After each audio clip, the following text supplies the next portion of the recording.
दोस्तों, आज हम यही बात कितनी आसानी से कह देते हैं कि हमारा देश अपनी भौगोलिक स्थिति की वजह से बहुत ही स्पेशल कंट्री है। इसके 3 तरफ समुंदर है और एक दिशा में विशाल हिमालय पर्वत है जो आसमान को छूता नजर आ रहा है। देश की इस भौगोलिक स्थिति का फायदा भी हमें बहुत ही मिलता है, फिर चाहे हम सुरक्षा की दृष्टि से देखें या फिर हमारे देश के मौसम के लिहाज से देखें, हर जगह हमको इसका बेनिफिट ही मिलता है। पर आपने कभी ऐसा सोचा है कि क्या ऐसा हमेशा से था? मतलब हमेशा से ही हमारे देश के 3 दिशाओं में समुंदर और एक दिशा में हिमालय पर्वत था। आज दुनिया के नक्शे में जिस जगह पर भारत है, क्या वो देश हमेशा से उसी जगह पर था? दोस्तों, हम सब ये जानते हैं कि ब्रह्मांड के निर्माण के बाद जब पृथ्वी का जन्म हुआ था तब वो एक धधकते गोले के समान थी और कई वर्षों के लगातार परिवर्तन के बाद जाकर वो ठंडी हुई। तब क्या उस वक्त भी भारत का नक्शा ऐसा ही था जैसा आज हम मानचित्र में देखकर गौरवान्वित महसूस करते हैं? यदि ऐसे ही प्रश्न आपके मन में भी उठ रहे हैं तो दिल थाम कर बैठिए और ये वीडियो अंत तक जरूर देखिए, क्योंकि आज आपके ऐसे सभी प्रश्नों के जवाब इस वीडियो में मिलने वाले हैं। तो चलिए शुरू करते हैं।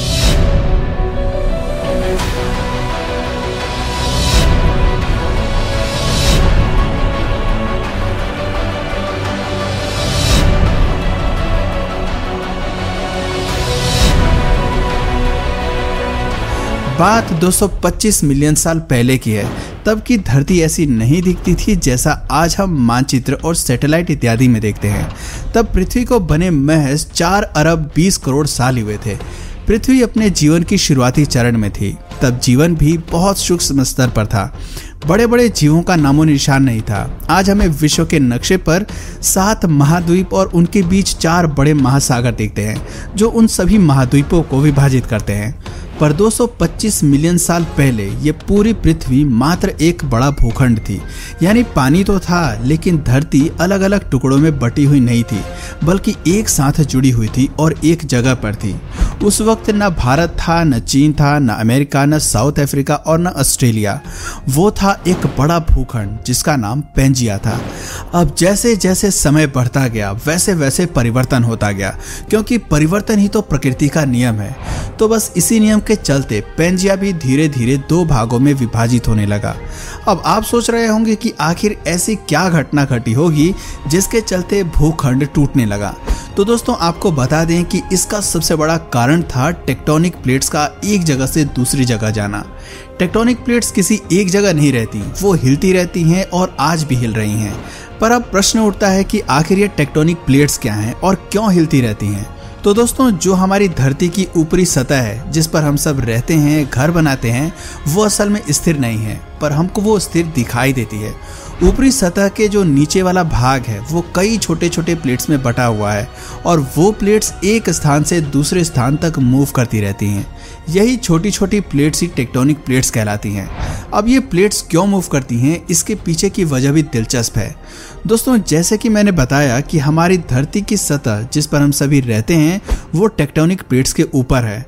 अब टेक्टोनिक प्लेट्स भी किसी के ऊपर हैं, तभी तो वो मूव कर रही हैं। दोस्तों, हमारी पृथ्वी ऊपर से जितनी कठोर दिखाई देती है, वास्तव में अंदर से उतनी नहीं है।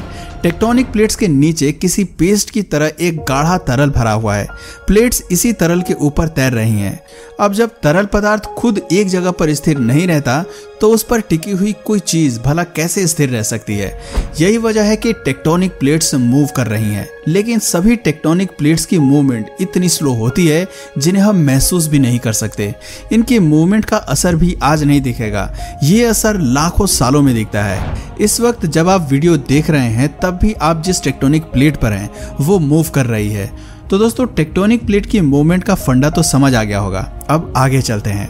इस तरह टेक्टोनिक प्लेट्स की मूवमेंट के चलते ये पेंजिया महाभूखंड टूटना शुरू हो गया और 2 खंडों में बंट गया, जिनमें से एक गोंडवाना लैंड के नाम से जाना गया और दूसरा भाग लॉर्सिया के नाम से जाना गया।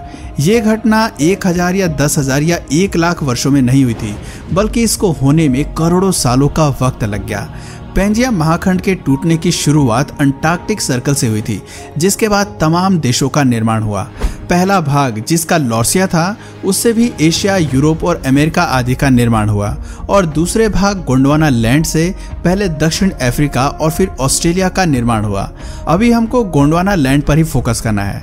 अब आज से करीब 18 करोड़ साल पहले टेक्टोनिक प्लेट्स की मूवमेंट के चलते गोंडवाना लैंड भी टूटना शुरू हो गया। गोंडवाना लैंड जब टूटा तभी अफ्रीका, ऑस्ट्रेलिया जैसे देश अस्तित्व में आए। अब आप सोच सकते हैं कि भारत का निर्माण लॉर्सिया वाले भाग से हुआ होगा, क्योंकि लॉर्सिया से ही एशिया का जन्म हुआ था और भारत भी तो आज एशिया का ही हिस्सा है। लेकिन ये पूरा सच नहीं है। इसकी सच्चाई बहुत ही दिलचस्प है जिसे जानकर आप हैरान हो जाएंगे और कहीं ना कहीं ये सच भी भारत और अफ्रीकी देशों के बीच वर्तमान रिश्ते को और ज्यादा पुख्ता बना देते हैं। गोंडवाना लैंड का एक बड़ा सा भूभाग आज से करीब 9 करोड़ साल पहले कटकर तेजी से गोंडवाना लैंड से दूर जाने लगा। तभी 8.8 करोड़ साल पहले जमीन का एक बड़ा सा भूभाग मेडागास्कर से दूर नॉर्थ ईस्ट की दिशा में बहुत तेजी से भागने लग गया, जिसकी स्पीड उस वक्त 20 सेंटीमीटर पर ईयर थी। मेडागास्कर से दूर जो भाग नॉर्थ ईस्ट की तरफ जा रहा था वो भाग आज से 4 करोड़ साल पहले यूरेशिया से टकरा गया और इस तरह भारत एशिया का हिस्सा बन गया। तो भारत हमेशा से एशिया का भाग नहीं था। एशिया का महत्वपूर्ण देश भारत करोड़ों वर्ष की लगातार परिवर्तन के कारण बना है। इस परिवर्तन ने न सिर्फ भारत को एक बहुत ही प्रतिष्ठित देश के तौर पर स्थापित किया है, बल्कि पर्यटन की दृष्टि से भी देखें तो बहुत कुछ भारत को मिला है। जब भी कभी दो टेक्टोनिक प्लेट्स की टक्कर होती है तो ये देखने में आता है कि जो प्लेट ज्यादा भारी होती है वो नीचे की साइड हो जाती है और हल्की प्लेट ऊपर की साइड होती है। ऐसे स्थान जहां पर दो टेक्टोनिक प्लेट्स की टक्कर होती है वहां पर पहाड़ी इलाके जरूर बन जाते हैं। वहां पर एक तरह का मलबा जमा हो जाता है जो ऊपर की तरफ उठने लगता है। ऐसा ही कुछ नजारा हमें उत्तर भारत में देखने को मिलता है। लद्दाख का पूरा इलाका बहुत पहाड़ी है और हिमालय पर्वत, माउंट एवरेस्ट इसी टक्कर की देन है। इनका निर्माण भी करोड़ों वर्षों में हुआ है। कई भूवैज्ञानिक आज ये मानते हैं कि यदि पूरी दुनिया के मानचित्र को आपस में जोड़ दिया जाए तो आज भी वही पैंजिया लैंड बन जाएगा। यानी उस भूमि के जो टूटे हुए हिस्से थे वो आज भी अपने अस्तित्व में हैं, बस ये आज अलग अलग जगह पर चले गए हैं।